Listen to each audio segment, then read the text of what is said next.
अगर आप निसान की टेक्टॉन खरीदने की सोच रहे हो और कंफ्यूज्ड हो, तो ये वीडियो आपके लिए।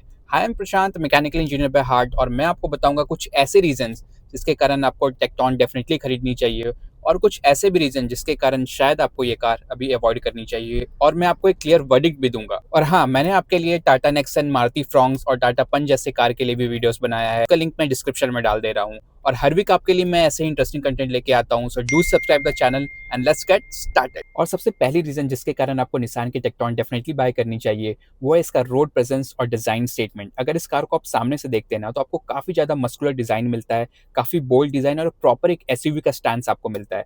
इस कार को अगर आप सामने से देखेंगे, then you are going to fall in love with this car. इसका जो इंजन है और इसका जो प्लेटफॉर्म है, वो निसान और रेनो ने मिलकर बनाया है। प्लेटफॉर्म में वो CMF बी प्लेटफॉर्म है।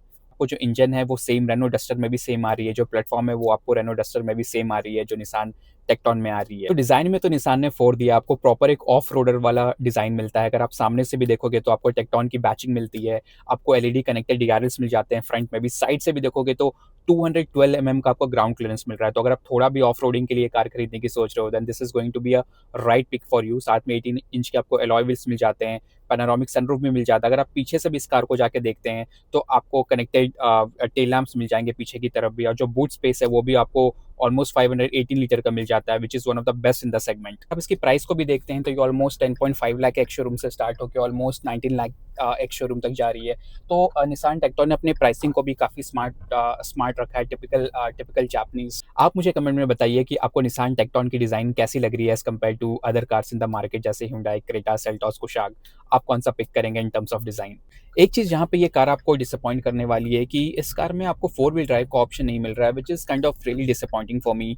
क्योंकि जब आप एक इतना रॉबस्ट एसयूवी बना रहे हो और इतना स्ट्रॉन्ग रोड प्रेजेंस के साथ बना रहे हो, which has a full off roading capability, तो एक जो यूज़र इस कार को बाय कर रहा है वो भी एक्सपेक्टेशन रखेगा कि ये कार फुल्ली बस नाम की एसयूवी नहीं हो, काम की भी एसयूवी हो। और इसमें 4 व्हील ड्राइव का ऑप्शन डेफिनेटली इंसान को देना चाहिए था, ताकि जो लोग 4 व्हील ड्राइव के इंथुसियास्ट है, जिनको काफ़ी ज़्यादा एक्सट्रीम ऑफ रोडिंग करना है, थोड़ा ऑफ द टेरेन जाना है, तो उनके लिए भी एक ऑप्शन होना चाहिए था। सेकंड रीज़न जिसके कारण आपको ये कार डेफिनेटली बाय करनी चाहिए, वो है इसका engine option.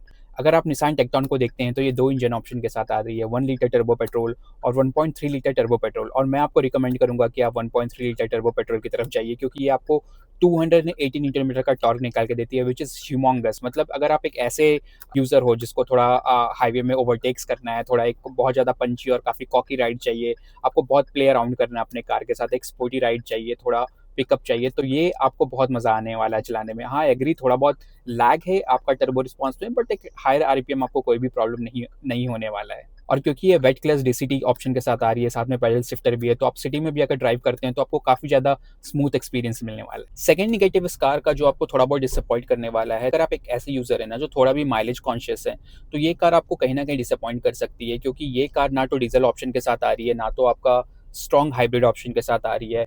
Unlike cars like grand Vitara जिसमें स्ट्रॉन्ग हाइब्रिड का भी ऑप्शन है, तो वहाँ पे आपको एक डिसअपॉइंटमेंट हो सकता है, क्योंकि ना तो आपके पास डीजल ऑप्शन है, ना तो आपके पास सीएनजी ऑप्शन है, ना तो आपके पास स्ट्रॉन्ग हाइब्रिड का ऑप्शन है। तो अगर आज के टाइम पे जिस तरीके से फ्यूल के प्राइसेस बढ़ रहे हैं, तो बहुत सारे बायर्स का दिमाग में रहता है कि हमें एक थोड़ा एक कॉस्ट, हमारा रनिंग कॉस्ट हमारा कम हो। अगर आप इसके माइलेज को देखते हैं तो क्लेम माइलेज अराउंड 19 किलोमीटर पर लीटर का है, और अगर आप 1.3 लीटर टर्बो वेरिएंट लेते हैं तो वो अराउंड 17.5 का आएगा। तो रियल फिगर जो आपको सिटी में मिलने वाला है वो अराउंड आप 9-10 के आसपास से एक्सपेक्ट कीजिए। तो if you are ready for it, then nothing like it. तीसरी रीजन जिसके कारण आपको ये कार डेफिनेटली बाय करनी चाहिए, वो है इसके फीचर्स एंड सेफ्टी।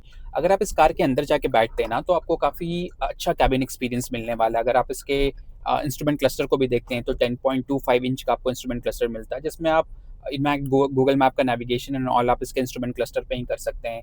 अगर आप इसके टच स्क्रीन को भी देखते हैं तो 10.25 का टच स्क्रीन मिलता है, जिस जो गूगल ओएस के साथ आ रहा है, साथ में जेमिनी असिस्टेंट के साथ आ रहा है, which is the next level top notch feature to have. So काफ़ी अच्छा कैबिन क्वालिटी है। अगर आप इसके बाकी सेफ्टी फीचर्स को भी देखते हैं तो लेवल 2 एडास के साथ आ रही है ये कार, आपको ब्लाइंड स्पॉट मॉनिटर मिल जा रहा है, आपको 6 air bag as a basic standard feature मिल जा रहा है, और ये भारत एनकैप में 5 स्टार सेफ्टी रेटेड है। ग्लोबल एनकैप की रेटिंग अवेटेड है, बट जिस तरीके से जापानीज ऑटोमेकर्स अपने सेफ्टी को लेके बहुत ज़्यादा कॉन्शियस रहते हैं, तो आई एम श्योर ये ग्लोबल एनकैप पे भी 5 स्टार सेफ्टी रेटेड होगा, क्योंकि ये आपका CMF बी प्लेटफॉर्म पे बनी हुई है। इस कार की मैं आपको तीसरी सबसे बड़ी निगेटिव बताऊं तो वो होने वाला है आपका ओनरशिप एक्सपीरियंस। अगर आप निसान के सर्विस नेटवर्क को आज भी देखते हैं तो वो उतना ह्यूज नहीं है। मतलब एक ऐसे टाउन में रह रहे हैं, Tier 2 या Tier 3 टाउन में रह रहे हैं, और आपका काफ़ी रिमोट एरिया में यूजर्स है, तो कहीं न कहीं आपके लिए एक सर्विस रीच एक प्रॉब्लम क्रिएट हो सकती है। साथ में अगर इसका रीसेल वैल्यू को आप देखेंगे तो निसान का रीसेल वैल्यू उतना कुछ ख़ास नहीं है। तो अगर आप एक ऐसे यूज़र हो जो 2-3 साल में कार को यूज़ करके सेल करना चाहते हो, तो शायद आपको उतना स्मार्ट रीसेल वैल्यू नहीं मिले। थर्डली अगर आप इसके रियर स्पेसिंग को देखते हैं, तो क्योंकि ये कार का विड्थ बहुत ज़्यादा नहीं है, तो रियर स्पेसिंग में आपको थोड़ा कॉम्प्रोमाइज़ करना पड़ेगा, क्योंकि ये रियर में आपको 2 लोगों के लिए तो परफेक्ट है, बट 3 लोगों के लिए थोड़ा प्रॉब्लम क्रिएट हो सकता है।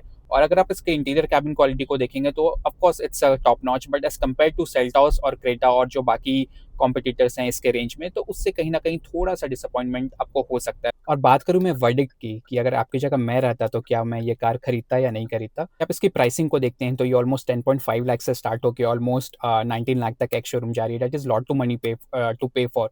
तो मैं डेफिनिटली चाहूँगा कि आप एक ऐसी कार लें जो आपको सारे रिक्वायरमेंट में आपको सैटिस्फाई कर पाए। तो अगर आप एक ऐसे एंथुसियास्ट हैं ना जिनको थोड़ा-सा एक टर्बो पेट्रोल चाहिए, काफ़ी ज़्यादा पंची इंजन चाहिए, थोड़ा स्पोर्टी फ़ील चाहिए और एक एसयूवी भी चाहिए जिससे आप थोड़ा बहुत ऑफ-रोडिंग कर पाएँ, और साथ में आपको प्रीमियम फीचर्स और सेफ्टी वगैरह चाहिए, then this is a perfect car for you. मतलब it's nothing car like this, आप गो फॉर इट। बट अगर आप एक ऐसे यूज़र हैं ना जिनको काफ़ी ज़्यादा सीरियस है ऑफ-रोडिंग के लिए, कि आपको 4 व्हील ड्राइव चाहिए ही चाहिए और साथ में आपको आप माइलेज कॉन्शियस भी हैं, तो आपको डेफ़िनिटली एक बार सोचना चाहिए, क्योंकि स्ट्रॉन्ग हाइब्रिड आज के टाइम पे थोड़ा इम्पोर्टेंट होते जा रहा है। और साथ में अगर आप ओनरशिप एक्सपीरियंस आपके लिए मैटर करता है, तो वो भी एक इम्पोर्टेंट फैक्टर है। अगर आप मुझसे पूछेंगे, अगर आपकी जगह मैं रहता, तो शायद मैं निसान की टेक्टॉन को स्किप कर देता, क्योंकि मेरे लिए एसयूवी का मतलब एक प्रॉपर 4 व्हील ड्राइव तो मुझे मिलना चाहिए, और मेरे लिए स्ट्रॉन्ग हाइब्रिड ऑप्शन या डीज़ल ऑप्शन आज के टाइम पे मेरे लिए थोड़ा बहुत इम्पोर्टेंट होते जा रहा है। So that's all from my side guys. अगर आपके पास कोई भी क्वेश्चन है निसान टेक्टॉन को लेके, then do write in the comment below. Thank you so much for watching. Have a great day and सब खैर।